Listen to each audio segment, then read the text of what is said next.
So these are the devil food, man. This is the devil food.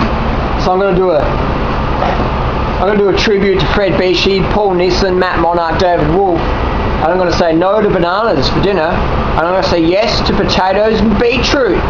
Because we need carbohydrates, so we get it from starchy vegetables. Add a bit of stevia powder. Wham bam, thank you ma'am. Superfood, I am Sam. So we've got the greens, got the potato. So we're just chopping that baby in there, in the Vitamix. We've got some beetroot in there already. Look at that.